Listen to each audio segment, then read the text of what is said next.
I should, okay.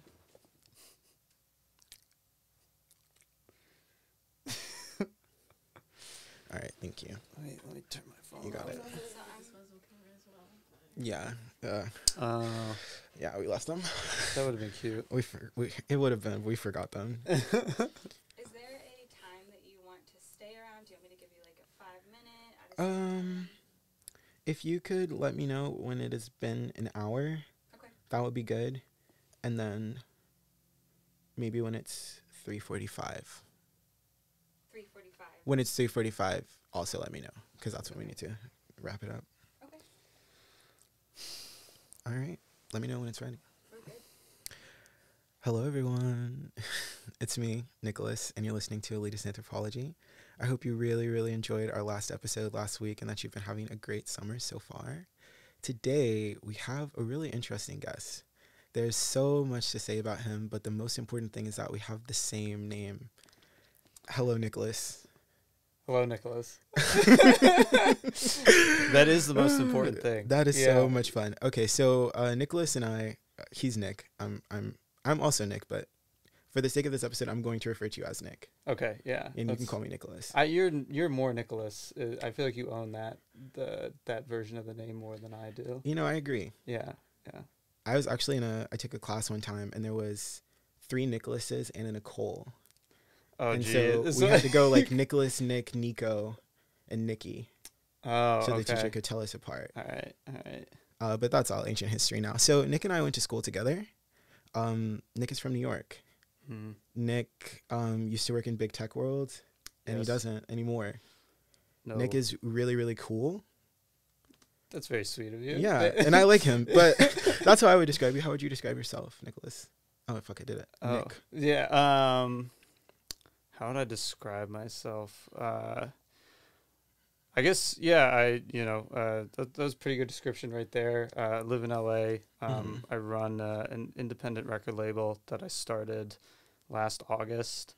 I've been doing like music stuff for 3 or 4 years now, but this is the first like sort of like real venture that I've gone on. And yeah, prior to that, the big tech stuff, worked at Spotify as a data scientist for a few years, and then I studied like data and stuff in college at NYU. Do you still remember how to write SQL? Yeah, I do. I think I haven't had to in a while, but I'm sure if you like asked me to do something, I would still be able to do it. Mm-hmm. Yeah, that was actually when I interviewed for the job at Spotify. I originally interviewed for an internship there, and I had put on my resume that I knew SQL without knowing SQL. And in the interview, the only thing that came up... Wait, you put on your resume that you could write in SQL. You couldn't write in SQL at that time, but then you applied for a data science internship. Well, because I knew Python. Like okay. The other, all right. Yeah. Okay. Yeah. Shout out to Databricks. So I was like, I have that. Like, my awareness of SQL was that like it's not too hard. It's like, not. Yeah. So I was just kind of like, okay, I'll like, it was like kind of like when I applied, I was like, there's no way I didn't think I was even going to get to that stage, but I did. And so when they asked, like when it came up, like normally there's like a technical, like you have to do like a coding challenge or something. Yeah. But for that, they literally just asked me, "Oh, so you know SQL?" And I was like, "Yes, I do." And then they gave me the coding challenge, and I was able to do it in like in Python. So, but then when I got to the job, I was like, thankfully I had taken like when they asked me that, I was like, okay, I'm going to take a course before I actually start the internship. And when I got to the internship, it was like. It was like 80% SQL pretty much. Like I was like, oh shit! Like because even in Snowflake, you write in SQL, right? Well, Snowflake is like the Amazon product or whatever. Yeah, I don't. I mean, most any like database like that's typically kind of like I feel like ground zero in terms of what you start with to interact with that. So yeah, but it was. Yeah, I was just surprised at how lax they were about it, given how big of a piece of the of the job that it was. They were just like, yeah, as long as the guy tells me that he can't, like, you know, it's fine. But yeah. Sick. Anything else we should know about you? Your favorite color? Do you have a dog? No dog. We have a cat. Don't really have a favorite. I guess favorite color just kind of changes. You know, it's kind of like. Right now, I like greens. I think green is good. I like green because it's kind of like I remember growing up. That was like my favorite color because I was like I thought this was like this is like a cool color. Yeah. And then I think after a while of being like, sort of, I don't know, just like I was like very into like the green is like a man. You know, it's like a boy's color, I suppose, in a gender binary world. I feel like because it's a cooler color related to blue. I could see that. So I was like, oh, green like, is boy coded. Yeah, I would think more so than. But then I was like, oh, so I was like reds and yellows and everything, and then I was like, no, back to green, like cool colors again. Yeah. I don't know. Very cool. I really like green. I've noticed, like, I was looking at my IG feed the other day, and I realized there was like a heavy presence of green. Yeah. I don't actively think of green as my favorite or as a favorite color or top tier color, because it's like I don't necessarily love to look at green, but I realize like I like to wear a lot of green. Oh, really? Okay. Yeah. Like when I started doing the data science and really analyzing things. Yeah, you were. Yeah, a lot of green was coming up. Yeah. My favorite color though is blue. Oh, all right. Well, that works out for the single cover. That's why I like it so much. Yeah.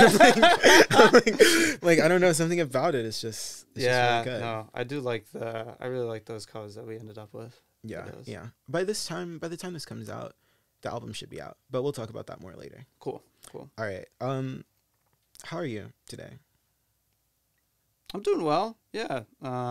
It's been a nice Friday. It just was kind of you know, woke up around 6 and just been bouncing around doing a couple of things at home. Are you a morning person? Yeah, I feel better about myself and my days when I get up early. Yeah. I feel like if I wake up at 9, I'm just like, damn it. You know, I'm like I already lost so much. Like, yeah. Have you always been that way? No, I mean, I feel like only since maybe probably like after college, maybe is when I became more of a morning person. Actually, really, I think it was probably COVID that like that I really started noticing that. What were you getting up to go do? I think it was more so just like the needing some sort of semblance of routine to like make it through a period where there just wasn't anything going on, you know? Yeah. So I was like, okay, if I just get generally I noticed I would feel better about myself if I had like a nice like open morning. I really believe in get the hell up ideology. Yeah, me too. I'm a big proponent of that. I'm like, all right, if I'm up, like I should just like get out of bed. Like there's no, I feel like the returns you get out of just staying in bed when you're like half asleep, half not, are just like not worth it. Yeah. REM only or nothing at all. REM only. And how did you get here today? I drove. Yeah. Took our one of the first things we did when we moved here a year and a half ago, Sylvia and I, was lease a car, and so we've been driving a little Subaru hatchback I've been driving our Subaru hatchback for the past for that amount of time. Do you like Subaru? Yeah, I don't believe you. You sound very non-committed to that. No, I do like it. I'm very used to driving it. That was a car that I actually originally learned to drive on. Then I spent some time driving my mom's Lexus in high school, and then my dad got us like an old Subaru, and then I drove that for the next until we came out here. Almost. My mom is, you know what it is my mom is a lifer. My mom really likes Subaru. That's why we had the Subaru that I trained on and stuff. We also had a Subaru growing up. So I feel like there's so many things like that like we inherit from our parents, like the types of cars you like, the bank you bank with, like Yeah. I actually just cut ties with the bank that I bank with because they're like really? they're only based in upstate New York. So Oh. I was just starting to get like I was with them because they had like the account that I had was no ATM fees anywhere, but only until I was 25. So turning 26 this year, and I started being like just get like so I was like, this isn't worth it anymore. So yeah. 25, I feel, is such an arbitrary number. I recently I rented a car and I had to pay more because I was not 25. Yeah, I've never gotten that what's one. What's the deal? It doesn't matter. Yeah, I know. But anyway, that's a nice segue. I want to talk about what it was like in upstate New York. Sure. In the last episode, we had someone else who from upstate New York. He was from Binghamton. Okay. But he talked about Binghamton as a sort of like almost like a first outpost of New York City. He said there's like a lot of people, like when they're moving out, if they're not going to Westchester, they're going to go to Binghamton. Maybe, yeah. So it didn't have, even though it was the suburbs, because there was university there and also because there were so many people from the city and who were going back and forth from the city a lot, it didn't feel particularly secluded. Yeah. But you're from way up north. Well, yeah, more than Binghamton. I'm like 3 hours straight shot north of New York. The city. Yeah. What was it like to grow up in Albany? Yeah, I mean, grew up in a suburb of Albany, and it was nice. Very idyllic. I feel like it was a good place to grow up. Very safe. Nothing really going on either. Like, there's nothing really to get into, I suppose. Yeah. But plenty of like parks and green space, and like you can bike around everywhere pretty easily. So I think that all makes for like it was very easy to like stay close with friends and do things pretty regularly, especially in like high school and things. So yeah. When you left, was it like all right, see y'all later, or did you feel like, oh damn, like paradise? I didn't. No, I certainly wasn't like paradise, but I didn't resent the place that I was from or anything. I wasn't like, God, like I can't believe I'm stuck here kind of thing. But I knew like from a pretty early age, like that I was gonna end up in New York at some point. Like it was a dream to go to NYU, I think like when I was like 12 or something. So and that was mainly because I was like, how do I get to New York City the fastest? Like what's like the first like opportunity I can get down there? Yeah.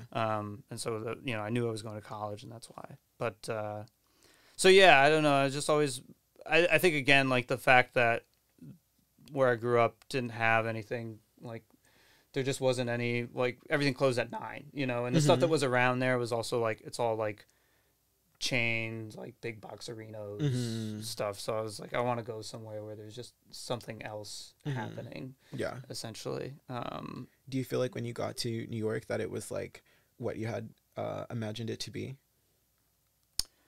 Oh geez, it's tough to recollect. I was there. I mean, there definitely wasn't any like period of like demystification, So I don't think I actually really came in with a ton of like preconceived notions of what it was, or what it was going to be like. I think like maybe in like a vague area of my mind, it was like Times Square, but like it obviously was not that, and I was very happy that it wasn't that as well. So yeah, I was like, I think I took it in as very, very like, oh, so this is what this is like. There wasn't like a dashing of expectations that happened. Yeah. Wow, very cool. So you're in New York, and then time goes by, things change. Time goes by. Eventually, you and I we moved to LA at like the same time. Yeah. 2021. Funny. Yeah. What do you think about LA? I like LA. Yeah, I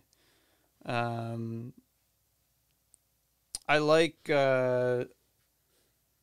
I feel like being here for the 18 months that I've been here so far, have really come to appreciate it for what it is, versus for what it's not.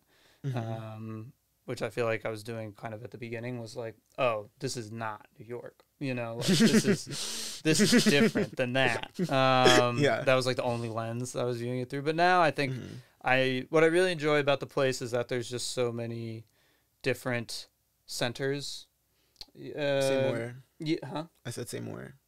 Like there's just like you have like downtown LA, right? Yeah. And then but then you have like West Hollywood, and then you have further west you have like Venice and Santa Monica and the beach and stuff. Yeah. Then if you go like you're here in Burbank, totally different feel as well, you know.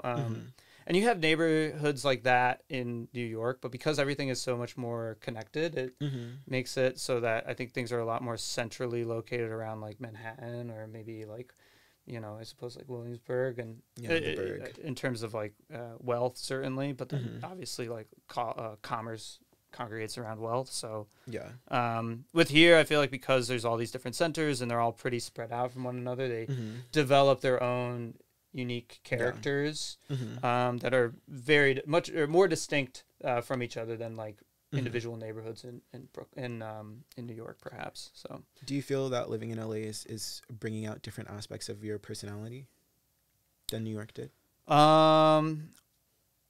Yeah. I think being more of a homebody, or just being a bit more like introverted here is one thing, which is nice. I think I was like, there's just always pressure to like go out and do things in New York. I think it's like there's just something always happening. Yeah, and it's so easy to get to that it's like, or typically that it's like, well, why wouldn't I? Yeah, you know. And so with here, it's like, that's a 45-minute drive there, and then a 45-minute drive back. I don't think I'm doing that. I think I pop myself on the couch, you know? And so, I think staying at home. And then I also think, like, being a morning person, I don't think I may be, like, I don't think I would have kept that up if I moved back to, like, the city post pandemic. But here, I think, like, the way the city is structured, it allows you to, like, move at your own pace a little more. Yeah, that's so interesting. I think that's really true. Actually, when I had moved to New York, it was like a year after. It was a summer. I met this girl at a fencing class, and she was like a wardrobe, costume designer, costume director, something like that. And she had just moved from LA, and I was like, you know, why'd you move? And she was like, I just was so tired of like heat and traffic being like the gods of my life and like making decisions for me. The heat, not so much, I would imagine, anymore, because I don't know, it was cold today. Like, I know you came in a cold week, but I think it's been like I feel like I've been seeing way more like, damn, at least cold. It's raining. Like this whole the vibe has shifted a little bit. I mean, my second winter here, but like it was definitely a lot colder this winter than the last one. Like I remember even when I was here in the winter, like we were still going swimming every single day, up until because I left like December 18th. I remember being at the pool on December 16th. But I feel like this year that was not happening. That was yeah. Do you feel bi-coastal? No, I don't. I feel like I live in LA, you know. Obviously, like, go back a couple times a year to the East Coast to visit friends and family, but I feel like like this is home, you know, for now. Yeah. Very cool. Can you tell me about your style? I mean, just like what I wear and things. What you wear, why you wear it, how do you put together a fit? Just walk with me. Well, yeah, I think that was like always been pretty interested in clothes. Always been like pretty interested in putting together outfits. You know, I think it was like a long journey in terms of figuring out like what it was I wanted to wear. I think I started like wanting to wear just like anything that was different. Like this in high school, like anything that like other people weren't wearing. What was like the trends when you were in high school? Oh, I mean, it was just like, you know, polo shirt, like a North Face jacket in the winter, like and khakis and you know, maybe like Jordans or something. Not that stuff's like, you know, I mean, all together maybe not, but like individually I like all of those things. But so I kind of just like, I was just like, all right, not that, but still like kind of that, because you couldn't be too far left with it, otherwise you get bullied. Yeah. How to avoid ostracization. I was always trying to not get bullied as well. But yeah, I think then coming to New York and like just getting a wider understanding. I had a friend who bought and sold designer clothing, still does, still a friend. And through him kind of got an awareness of like high fashion. And then, but you know, it was kind of pointless at that point because I was freshman, sophomore college. I couldn't afford that. Yeah. But then once I started like, when I got to the internship, the Spotify internship junior year, I made a little bit of money and was finally able to start buying some things. So I kind of looked like a few tiers below that, I guess, and at brands. And so then I was just doing a lot of like sort of brand following, I suppose. Like, and I still do that, like, but. What are the brands that you're following now? Oh, now, well, I still, this sweater I'm wearing is Lee, which is a very nice Japanese like knitwear brand that I quite like. I mean, their stuff is, it's kind of like you can buy like one item every few years. Yeah. Oh wait, for those listening, let me describe it. So the sweater, it's like a black sweater. It looks like oh, you said it's knitted, so it's a yarn, cotton. Yeah. And then it has like a ribbed sleeve. I'm not. Yeah. Well, yeah, just the cuffs. Yeah, it's a cuff. It's a ribbed cuff. And then these are corduroy pants. No, these are just khakis. Oh, they're khakis. It's like a light cream colored khaki, like an oat milk color, like in like a darker oat milk colored sock. And then are those are not Hokas? Or they are? No, these are the Nike Vomero 5s. Yeah, they're kind of a. I think they're going to be kind of a relatively big fashion shoe within menswear and women's wear. They've been doing like men's and women's releases of these this year. But yeah, very cool, very cool. Has your approach changed here? No, not so much. I feel like I kind of arrived at the approach now is more so based around just like I sort of so I went through a period of where I was just kind of like I was like, oh, like graduate college, making lots of money. Let me take all this money and spend it on lots of clothes. So I like built up a closet, essentially. Yeah. And now I'm at a point where it's like, okay, every like few months, maybe I notice something like, oh, I'm getting tired of this piece, want to swap it out for something else. Yeah. And I'll kind of just have an idea of like maybe a particular piece that I have in mind. And I'll go for that, or maybe I'll see something through like a store or a brand that I follow that I'm like interested in purchasing. But it's very like there's not a lot of like there's not a lot of like oh, I'm gonna put together this outfit with this per se. Yeah.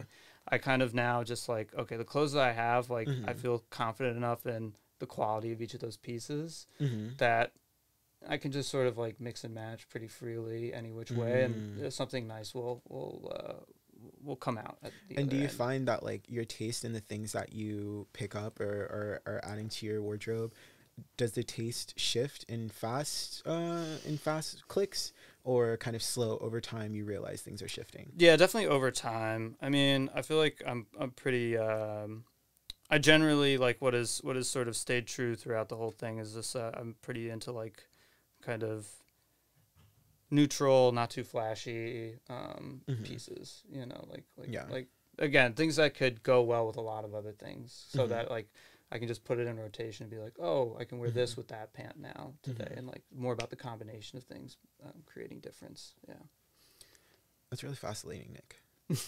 Vacillating? That's really fascinating. Yeah. That's really fascinating. I think the way that people get dressed is like very interesting. Yeah, it really is. It says so much about you. Like, do you plan, or do you just like wake up and like let it happen? Do you collect clothes on purpose, or do you collect clothes by accident? I found that I'm kind of a by accident collector.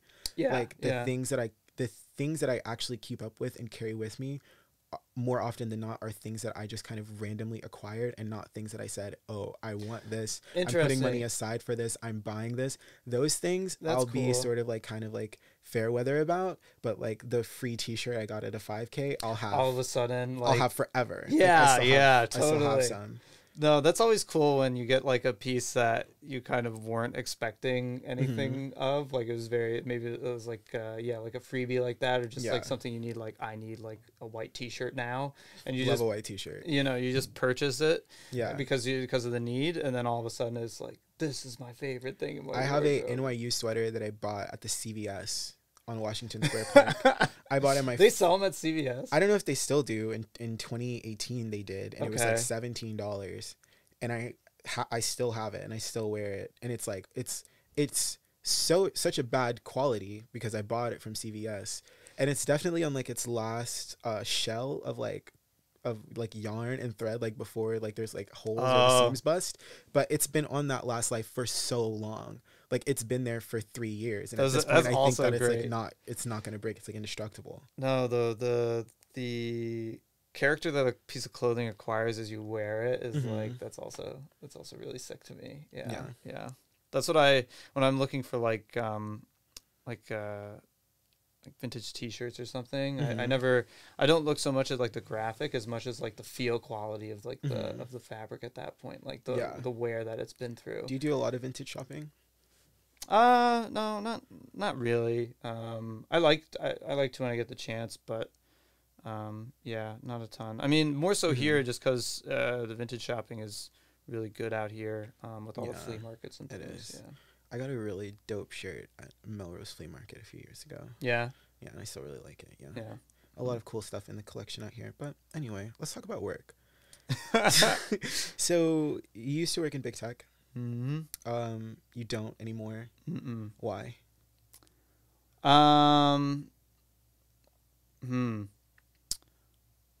Well, I think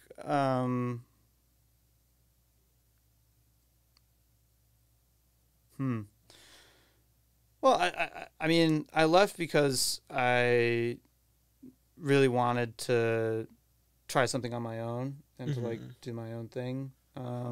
Try that out. So that was like the big impetus for my leaving. I mean, Spotify was like when I first got the job and for like the internship and the first probably like half a year of being there was like pretty dream spot to be at. Yeah. Something I was like that I had really strived for in undergrad to like get to. So it was cool. But then just kind of get like, you kind of get demystified with it. You see like, I mean, these like companies all look really cool, I think, from the outside, like all these perks and yada yada. But they're subject to the same sort of, especially like the time that I came in at Spotify was they literally jumped from like 5,000 employees to I think like 10,000. Oh, wow. And you just get very like, it just gets much more bureaucratic at that level. So like when I was there as an intern, I was still like, it was a super wide org chart, but from a level perspective, like I was like 3 levels below the CFO of the company, which is kind of crazy. Yeah. But that was, it's because everyone's like doing things in parallel, and like, it's really, really wide. But now, like, as you get more people, like it becomes really hard to sustain all that parallelization. So you have to start stacking things. So by the time I left, I was maybe like, 5, 6, 7 levels. So it was like all these people just get added above you. And not that I was like, oh, this hurts my chances of like climbing the corporate ladder, but it also just makes it like what you can do becomes a lot more restricted. And there's just a lot more kind of BS that you have to put up with because it's all about like communicating up and down the ladder, like and like, just, so kind of seeing like those issues. And then plus like, Spotify, I really enjoyed the people that I worked with. I enjoyed the day-to-day like work that I was doing there as well. But as far as like what the company represents, what how it perceives of itself as and its like growth plans to grow, the things like this. I just really didn't agree with it on that level. Inside of the company, did it feel as though you were working inside of, because Spotify is based in Stockholm? Did it have a Swedish or Nordic culture inside of the firm, or did they run it sort of? Was it run a USA style? If you know what I'm trying to say. I mean, not being super familiar with like the Nordic, like with how that would As you know, work. I'm an expert on the Nordic lifestyle. I mean, it was my first job. It was my first job, so it's like it's tough to compare to anything. There's nothing really I had to compare to. I will say though, from what I've seen, like outside looking in at other big tech companies, I think that Spotify, like. I think a lot of other big tech, like they do a lot of talking about how much they value their employees and, you know, like they want to take care of you. And like, this is like, you know, this is like there's no work-life balance. It's all life, blah, blah, blah. Like, I think Spotify actually like gives a genuine fuck about the people that are there and does a really good job with like, just general HR stuff. So like the fact that Spotify was one of like is as large as it is, as in the public eye as it is, and they were pretty quick to be like, everyone at the company has the option of working remotely. Or in the office, you know, like it's however you want to structure it, and they just went for it. Whereas so many other companies, even at that size, were very hesitant to start doing that. Like I think it's very on like a role by role basis still. With the overarching thing being like you should be in the office. I thought that was like kind of a clear indication of, you know, a company that is willing to think a little differently than, you know. And so when you were leaving, what came first? Did the desire, or what came first in like a very active and present sense? Was it the desire to do something else first, or the desire to leave first? The desire to do something else. Yeah. I always knew, or I don't know about always, but I knew pretty early on that like I was like, okay, like I'm not gonna like I want an opportunity to like just be my own boss. It wasn't even about that, but it was like I have this idea, I want to start this thing, I want to give my full attention to the music stuff that I had was still doing at the time. And so I was like, you know, eventually that's going to be a thing that I do. Yeah. And so now you're on the other side. Do you have any thoughts or ideas about the tech industry and the way that it works now that you're free? Yeah, I mean, I do. Yeah. Like on a broad perspective, maybe it's difficult to kind of say, but, yeah, I think a lot of tech companies are, and I feel like kind of this is where most people are at in terms of how they perceive big tech now, which is like, you know, growing up, like they were like the coolest places to work, and like they were like these forces of like good and everything, and now it's like, these are just fucking companies. A job is a job is a job is a job is a job. And like I also think like this sort of like tech idealism, tech like utopianism or whatever, if that's a word. Like I think there's a good positive reaction against that stuff now, because I just think it's a lot less like progressive than you would imagine it to be, in terms of how they structure themselves. I really think that like all big tech should be banned for a few years. And then we should then we can like come back, because like you think about like Facebook, Twitter, Thing, all these companies, they sort of like taken over and really modified the way that the average person lives their life, whether it's like how they access information, how they communicate with other people, how they make purchases, all these things, right? But just by the nature of how it all went down between like the time of like 1996 to 2016, nobody like got a vote like nobody got a say, like nobody really had a discussion about how this is all going to go. And, you know, like even in your house, like if you were going to paint your kitchen, like you would probably talk to like, you would talk to your girlfriend about it. You would talk to the landlord about it. You would say like, okay, like, should we do this? Should we not? And then once you decide, yes, we will, then you have another discussion about like what color it's going to be. And then you paint the kitchen, and like, then it changes your life a little bit. It changes your mood. Maybe it changes what you want to eat. Like, it, you know, like changes the feng shui of your house. These technologies have like done all that, but like for everything of how the world works. And there's never been a time to just be like, hey, like, are we sure we want to do this? Yeah. I feel like it's interesting because I feel like it's when you're in it, it feels so this is the only way things could be. But like there are obviously like endless options in terms of how things could be. And yeah, it's just very hard to, with the constant like the way that the companies sort of constantly like push themselves like to be in front of you. Like it's hard to imagine those differences. When you started working in big tech, did you go through like a phase where you were very like rejecting of technology? Like, you know, like there's like people at what's the CEO of Apple's name? Tim Cook said he would like never let his kids use an iPad.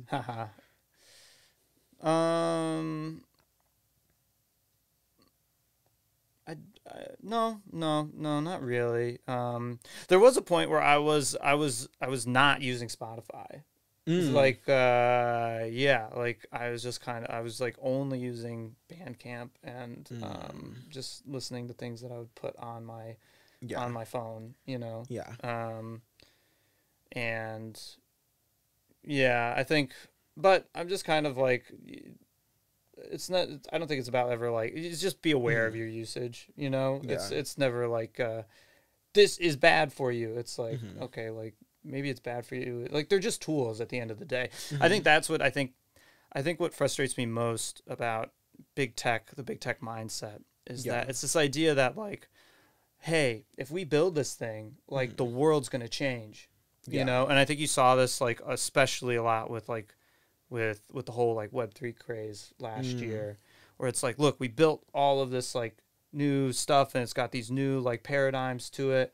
Like, and so, like the like, this is the next frontier of the internet. Like, and we're going to have a more equitable, like online existence now. And it's like, no, you won't, because the people using these things and the people developing them don't have that, like they're not that's not in their, that's not what they're being incentivized to do at the end of the day. And so it's just this mindset of like, okay, like we have the right tool and the tool will affect the outcome. And it's like, you have a tool, you know, like what you do with that tool is totally up to you, the person using it, you know? So there's just a huge lack of consideration for how these things exist actually within people's day-to-day lives and more broadly.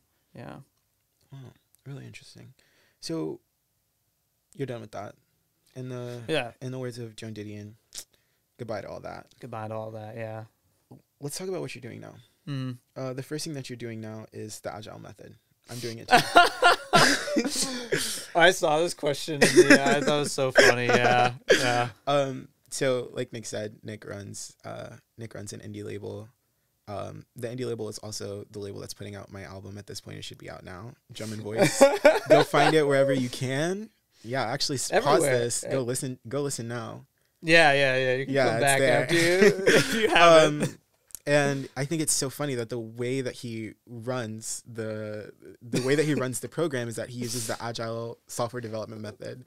If you're not familiar, Agile or Scrum, as it's known, is just this process. I don't know if it started in big tech, but it's how most like engineering, data science, computer software teams, I think even like hardware manufacturing teams as well work. Wow. It's a system of how to like understand tasks, allocate labor, describe things so that in a way you can have not a decentralized process, but like it's a formalized way of communicating and describing tasks such that you can tell someone to do something one time and they're able to do it, and they know when to like come in and check in with you and how to do everything. So you don't have to be like, I guess, like micromanaging them. It's like it's a thought system. Yeah, it's a process that you use. Yeah. Can you tell us about Big Tent? Yeah, so Big Tent Records is the name of the label that I started. The name comes from there's a term in politics called big tent parties. Basically, party that can what's the word? Accommodate many different ideologies underneath its guise. And so for the vision with the label is just that, you know, like we can have like tons of different genres, tons of different types of artists, in terms of like where their fan base might be located, how they communicate with them, things like this. But that will all align sort of generally on these core values, which are really just sort of inform how we operate, like and you know, we can align on these things, but then have totally different like outcomes as a result of it. So yeah, I, you know, like the vision is to have just sort of a lot of stuff going on under this umbrella, but and no clear like we're only one type of thing. And is there a reason why you started a label versus like doing management like you were doing before, being an agent, working in publishing? Like music industry is very big. Also, why not go deeper into music technology? Like why that choice? Music tech's still definitely something I think about. I mean, tech is like, I may have left big tech, but you know, tech, I'm still very interested in it. And music tech, especially so. But yeah, it's just not like a focus area right now. I think the label, I don't know. I think the ability to curate some sort of collective artistic viewpoint was very interesting to me. The reason I was originally doing music management, and I switched to the label. How long were you doing that for? That was like 3 years, and so I switched to the label because with music management, I just felt a little. Before you say that, can you explain to them like what a manager does? And were you what type of manager were you? Were you a road manager? Were you like a day-to-day manager? Like what were you doing? I guess I was all of it because I was the only manager. So okay, real. I mean, we never really toured, so I was never a road manager. But yeah, like day to day, I don't know. I think you're as a manager, you know, you are you're ideally. Well, let me think real quick here. You're sort of acting as a sounding board for the artists that you're working with, you know, someone that they can come to with questions, maybe, you know, most likely not necessarily about the music that they're making, but about like, how could we do this? How could we do that? And then sort of your job to figure out like, okay, how can we achieve those things? Creating opportunities for the artists as well, through like your own like just you know, meeting people, creating connections, things like this, you know, and then also just sort of like incoming and outgoing communications. You know, you're kind of in charge of that. You're sort of the face of the artist to anyone that's like not like a really like close collaborator or friend of them directly, basically. You know, so anyone else that wants to do anything with the artist, like you're kind of like the first line of not defense, but just like it's like we're gonna talk first before you get to talk. A vibe to check, them. if you will. Yeah, and yeah. So, and I moved. So I was doing management for a few years, and it was great learning experience. I found that for me, it was just, it felt a little restrictive In what way? So I think like as a manager, right, like you're very much tied to what the artist wants to build, you know? Yeah. And I'm totally down for that.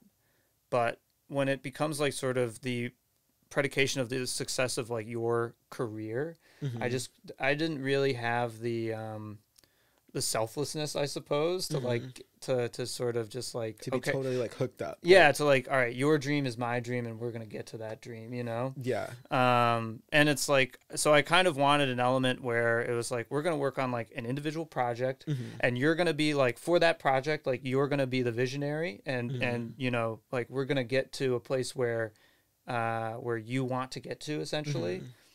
Together, collaboratively, but still, like, you know, you're the biggest voice in the room at the end of the day. But then once that happens, we can say, okay, shake hands, see you later. Yeah.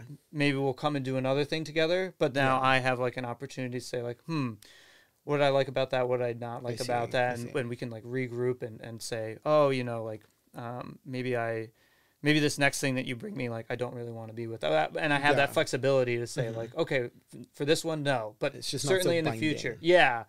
So with management, it's like if I was like, oh, I didn't really like this EP that we just did. It's like, or that we're about to do. I can't just like dip because I'm like, it's like, if I do that, like, it's like, okay, you have to get like a new manager. There has to be like continuity there. Yeah. Whereas like the label, I feel like there's a much more opportunity for me to be like, again, that curatorial role of like, I think this works. I don't think that works. I want to be aligned with this. I don't want to be aligned with this. And then when you're looking just at the music industry as a whole, can you sort of, you know, walk us through what is I want to use the word business case. I'm not sure if that's the right word that I want to use, but what are the sort of like economics of saying, I want to start an indie label, I want to do my own thing versus either, you know, going to other smaller imprints or just, you know, working within the major label system as well? Well, I mean, if you're going to do your own thing, I think you just have to have like access to money to start up, right? So, you know, I had saved up money, and that's how I'm funding the business right now because like, yeah, like it's just hard to make money in music, outside of the guise of a major, or like even, you know, most like established indies, I would say. If you're going to go work for a major, I think there's a legitimate, like working for a major, there's a legitimate path to like, okay, you know, you can like have like a steady job, steady income, like live pretty comfortably, pretty well. Yeah. Working for an independent, it's kind of a big scale. If you're working for one of like the, like, you know, Jaguar, like secretly. I was gonna say, can you like kind of describe the scene? Like, what are the bigger indie labels? What are the smaller indie labels?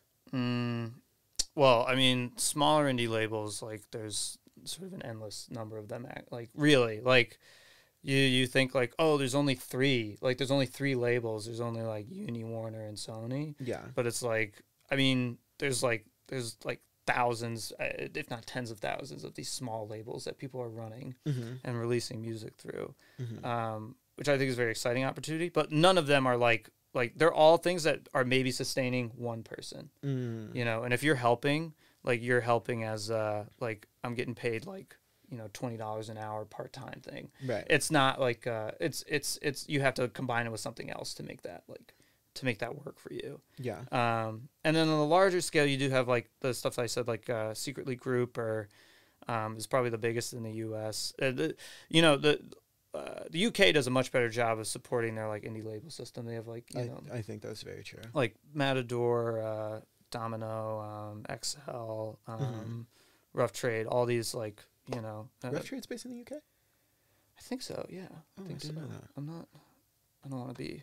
No, don't but look like an I idiot. think I think that's though. very true. But I think part of that too is, I mean, and maybe this is like because of like the radio, or maybe this is just cultural. But I feel that in the UK, there's much less of a tight marriage to genres, and like hard genres Right. as they come on the radio, as they appear on TV, etc. And so that allows for the landscape to just exist in a much broader way. Versus in America, like, you know, even if you turn on the radio, you're gonna hear this type of music on this station, this type of music on this station, similar formats. Even the only thing that really fluctuates over time is that, or at least that I've seen it, like the lengths of songs. That's been the only thing that's kind of like really shifted. But like on a hip hop station, you will always hear hip hop in the way that like at any given time that like the genre is most encapsulated by.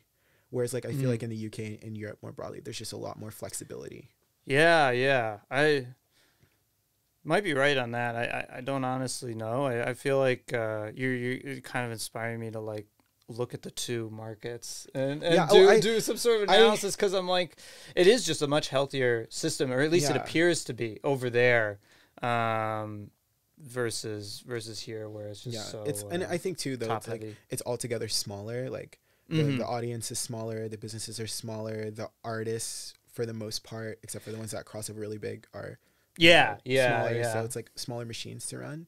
But I definitely noticed that, and especially when I was on tour last year, because the artists I was touring with, they're kind of like a more niche hip-hop artist, and it took them so long to really be able to establish a fan base here and be able to tour in America, even though they had been touring in Europe since they started. She was like, I started rapping when I was 26. The first show that I ever booked where I thought like I'm gonna be a professional artist was in Sweden, and that's was how crazy. I like got on. And still like now, like that was her first headlining tour in like, let's say like 6 years worth of career, whereas like she's been touring Europe regularly for the last like 3 or 4. That's very interesting. So it's a difference in taste, but I think it translates into a difference in industry as well. Yeah. No, the taste sounds right. I mean, it does all start with the listener at the end of the day, right? So yeah. Is there anything happening in the music industry besides you starting your own label that's really exciting you right now? No. No. Yeah, I think. Well, so I think what is interesting is the sort of death of the superstar. You know, that's been going on for the past. You know, it's probably been a decade at this point. That you could really, if you were to go back and actually like try and like do like an analysis, you could maybe make that point. But I actually think I think I might have even media. I think I may have even had a report about the demonstrating that exact thing. But just like the way that listenership is sort of becoming super like nicheified. Like everyone's kind of finding these own super specific niche subcultures online. Are you a part of any niche subcultures online? No, not yet. Not yet. I mean, I say that because like I think that's the biggest thing moving forward for Big Tent is that I feel like right now it's sort of me on my own working with individual artists who, for the most part, at this point in their careers, are also fairly on their own. You know, maybe like have a few other artist friends, but like I think getting attached to some sort of scene, especially a scene here in LA, that I can that resonates with what I'm doing, and I resonate with what they are doing, is like that's kind of a really big goal for the near term for Big Tent. But I think that stuff's like super important. You know, I think both in terms of like how you build some sort of sustainable career. In music is like, you know, if like, the top heavy model sort of dying. So you're of course going to have to sort of create these tight knit clusters of groups now. And I also think it's a more, that will provide for just more art to be created, more different types of art to be created, more different voices, to feel meaningful to people, because they have meaning to people. So, I'd say that's what really excites me. I think that I'll sort of caveat with saying that as long as that is being arbitrated by, you know, these large data aggregators, so like Spotify, like basically what has allowed this to happen is like Spotify, streaming Yeah. services, YouTube, Yeah. you know, the ease with which music can be shared and put out there and then packaged together. Yeah. Basically this trend will never reach its full potential if it's constantly under the guise of those platforms. Yeah. Because you just can't, basically you reach a ceiling in terms of like how much infrastructure you're able to build within your space. Yeah. You know, because you're already at like a severe disadvantage in terms of physical infrastructure, because that stuff costs money and you know, is also very in its own way captured by groups of particular interests. And you know, the same thing is kind of the case to a lesser extent, but getting there on like on the digital terms as well. So you know, I just don't think that you know, both things need to change, but so I think digital, probably because of where we're at and because of the lower cost, like is probably more of an ability to change first. But yeah, I would say that's my one caveat with that. The whole integration of like music into the tech industry, I think has kind of generally been to the detriment of like, I would say like of the business as a whole, just because kind of like what you were saying earlier when you were like, I was working on Spotify and it was flat, or it was wide, but it wasn't that tall. Yeah. The music industry was very similar in the sense that it was very like monopolized, I guess you would say. Before, like, you know, people talk about like there was like gatekeepers, like, okay, like you have to be discovered, that's the way in, you have to know someone, you have to know this A&R, right? So like people say like, oh, like it's great that you can just like upload a song to Spotify and that's awesome. But I think the conjoining effect of then adding in this whole other set of interests, set of investors, set of talent, like now in order for a song to get delivered to a fan, someone has to know how to build that app, and that person has so much control and absolutely a way different perspective than before, when it was like the music industry is trying to decide how music is going to get to fans.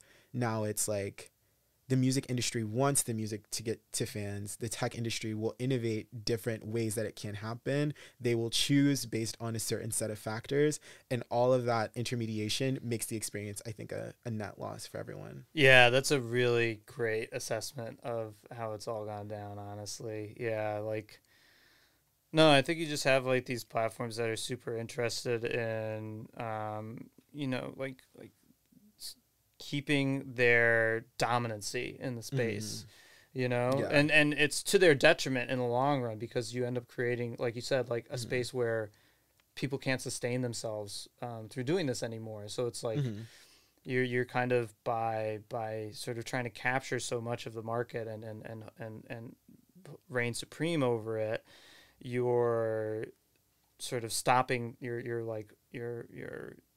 you're inhibiting that market's ability, and I don't even like calling it a market, but like that space's ability to like grow. You know? And in the long run, that's going to like bite you in the ass, essentially. Whereas if you were a player that was more, it's like, you know, I want to sort of, maybe I have this particular viewpoint, but I'm also willing and welcoming to other viewpoints of how this can like operate and go down. Like, I think in the long run, you'll find that, oh, I can still do my thing while all these other people can do their things, and we don't have to be in such like harsh competition. And we can like sustain ourselves for a lot longer. And I think that's why like the indie label model still persists through all these like generations of music technology that we've gone through than even say like Napster. But I think what's hard about it is that it's like labels in and of themselves, their idea is of adding value to the product, that like they add value and they quote unquote like raise the price. So it's like the musician has made the music, the song is free, right? Then the label comes in and pays for branding, marketing, video, right? So the fan, instead of just having a song to listen to, has like an artist to be a fan of. That's like the value added, and then that turns into the price that's paid.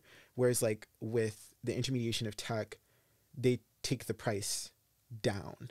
And that's always what's confused me about like how can this when the great arc of this industry sort of like reaches its peak, where do we go when like the thing that makes music most available is also the thing that makes it the most like monetarily worthless. Oh, that's I really like how you phrased that. Thanks, bro. Yeah, no, totally. I think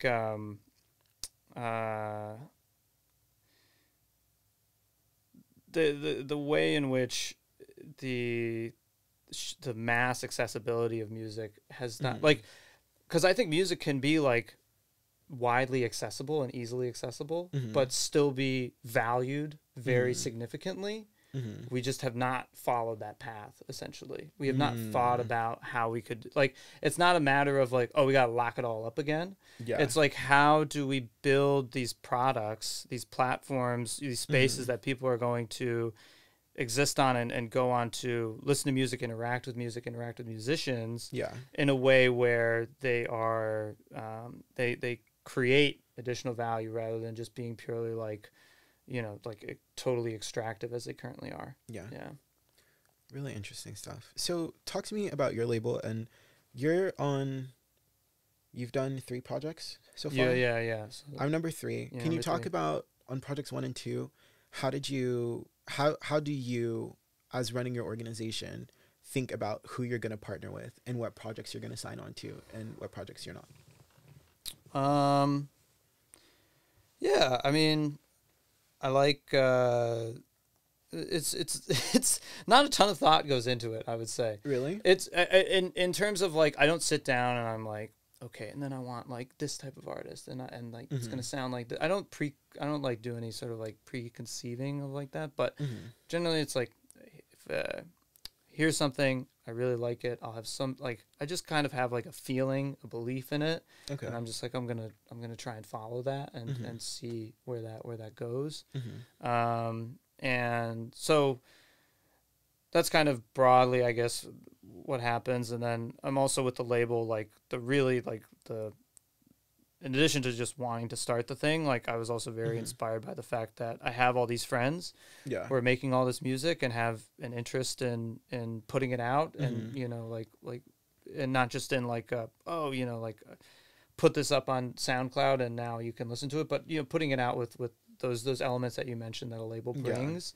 And I was like, I could offer that to them essentially as help. So supporting the people around me, and those sort of like first level connections was also a very big aspect of it. So yeah, with both of them, like with Miguel Poligid, it was the first release, and Oliver, who's been like the second release. They were both people that I had actually worked with like just a year before. Miguel I knew in college, Oliver from high school.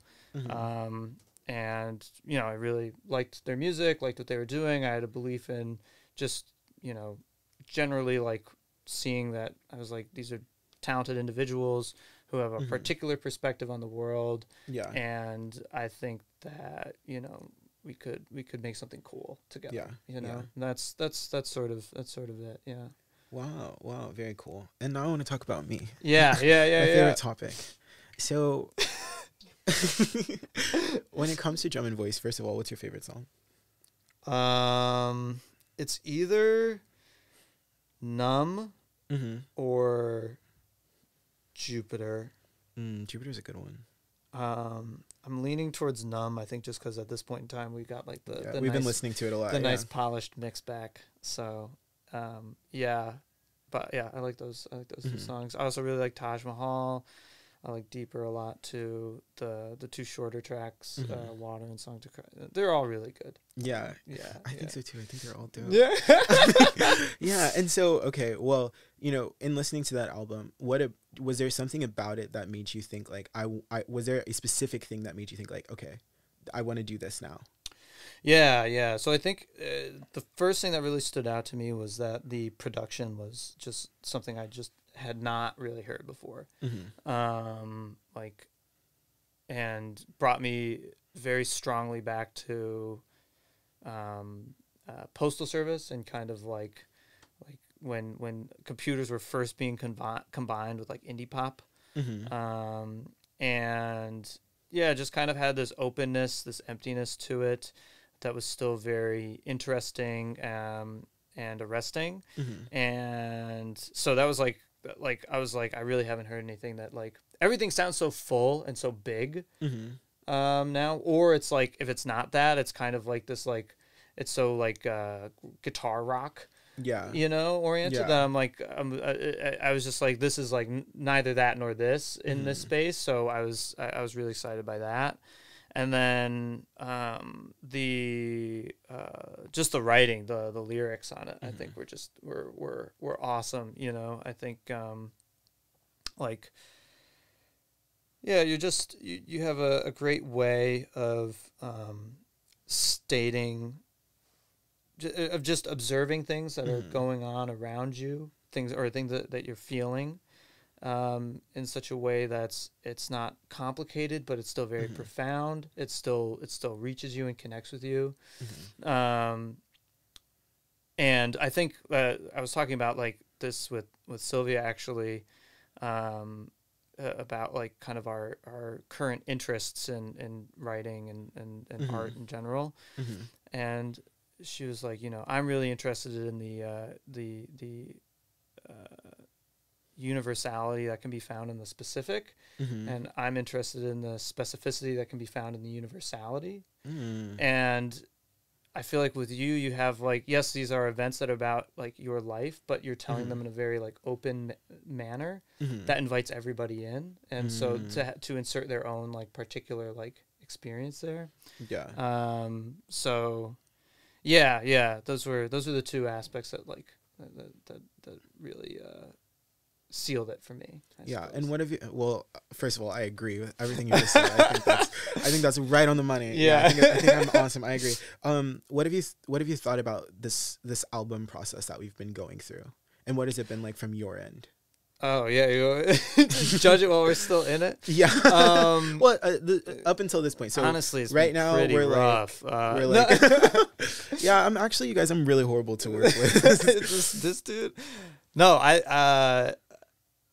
it's been great. I think like what I love working with you, why I love working with you is because you have such a clear perspective on like, this is what I want, this is what I don't, stuff that I don't want, or the stuff that I don't, or the things I'm not thinking about, like you know, like open, like I'm willing to go kind of wherever, but there's not that sort of like, there's just very clear lines, I think, around things, and that makes it super easy to be collaborative with one another. I find, you know, so it's been a really, really awesome process so far. I think when you're an artist working with the label, I learned this from, do you know the singer named Curly? No. Kerli. She's Estonian, but she was signed with L.A. Reid whenever he was still at Epic, and she was signed like for a long time. Whatever, you know how it goes. It all went to shit. Classic. Deal fell apart. Whatever. She's still really cool though. She's in Estonia. Her last album was really sick. But she said like one of the mistakes that I made, because she got signed like when she was 18, fresh out of Estonia, like, and she like, you know, went to New York, whatever, was that she was like, I resisted the label because I thought like, I'm my own artist. I want to do my own thing. I have a clear vision of what I want and how I want to do it, but I didn't have a good understanding of what the label was there for. And that was part of the problem. And if I had understood that, some of the things that I really fought from an artistic perspective, I would have embraced more. When I realized that like the only way for me to get value out of this relationship is to let them do their job sometimes. That's cool. I mean, that's really that's like a huge aspect of the label, I think, and why I like to operate collaboratively, or you know, that's just been how it's gone for the three people I've worked with so far, is because I really think there's a huge value in breaking down that like labels appear, I think, to people as like these black boxes that like, okay, I get signed, they give me money, and then I become like, you know, really popular, and it's like there's so many steps within that, there's so many moving parts within that, and I think building an awareness within like an artist's head about what people can and can't do for you, how this thing actually works, and what aspects there are to to have an influence on or have Mm-hmm. a perspective on is super important for artists to then be able to do this more for themselves, or to sort of be more of the, because right now, like, music gets made around the label, I think. Like, you know, like, the artists attach themselves to a label. Yeah. And it's like, I think that all the services that a label offers should be Mm-hmm. attached to an artist. Mm. So we have to move to this more like artist-centric place in order Yeah. to be more sustainable. Mm-hmm. And that doesn't happen unless the artist knows what the fuck they need, Yeah. you know? So, yeah. I think I was telling my friend this. They were like, Nick, like, why did you sign now? Why sign now? And I was like, it's only up. I was like, the reason why I sign now is that, like, I know very clearly what someone else can do for me that I don't want to do anymore. I don't want to look for the mixing and mastering engineering.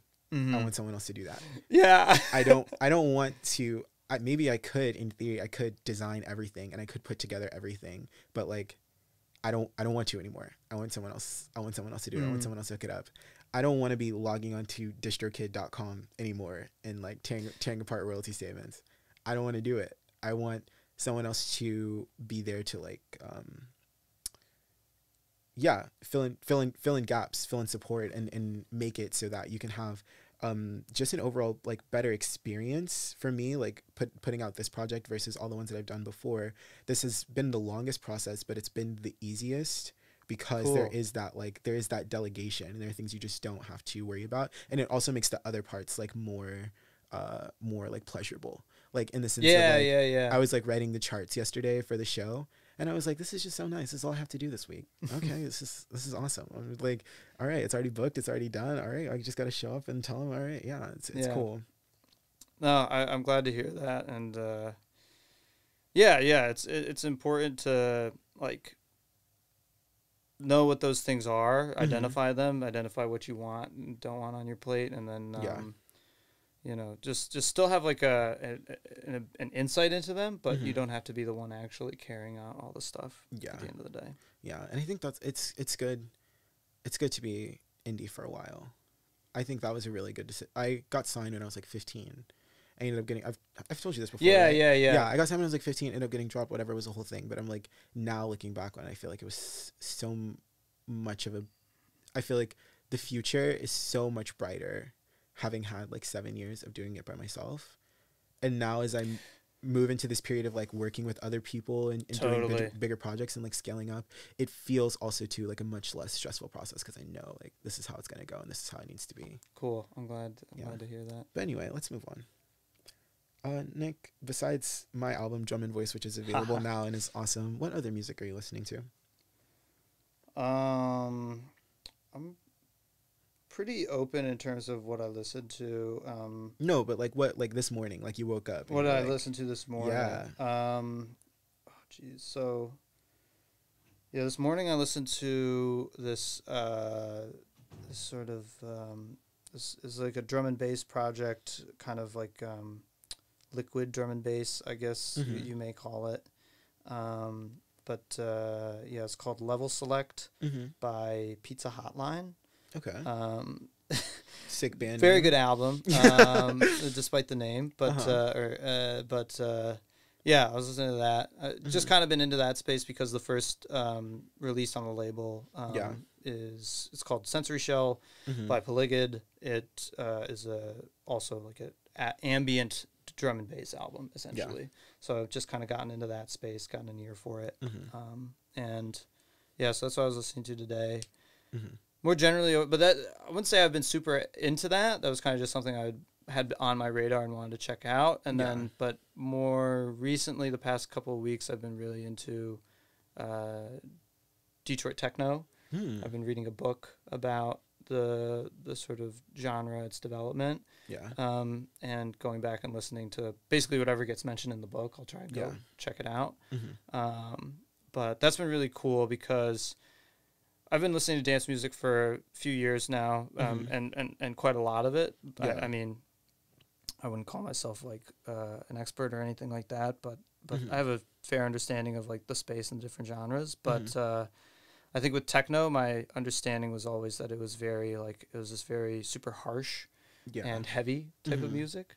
Yeah. And realizing that like the stuff that was coming out of Detroit, which is the place that it originated from, is like this very like soulful and experimental, you know, kind of electronic funk music was really eye-opening. And so it's been super cool to, just, I don't know, I've been really infatuated with that as of late. Like, it's like, I'm like, it's just, I would love to hear, I'm sure there's people making this stuff still today, but I'm like, why isn't this like a bigger thing kind of thing? You know, I'm like, dance music kind of got like shipped over to Europe because people didn't get it in America at the time. Yeah. So it got shipped over to Europe, and that's where like this kind of separate history got made for it, and that's why the perception is the one that I had. Yeah. But it's like there's this whole other like route that things could have gone, and I'm like, oh geez, like what could we have done? Like what could have like evolved from that more so.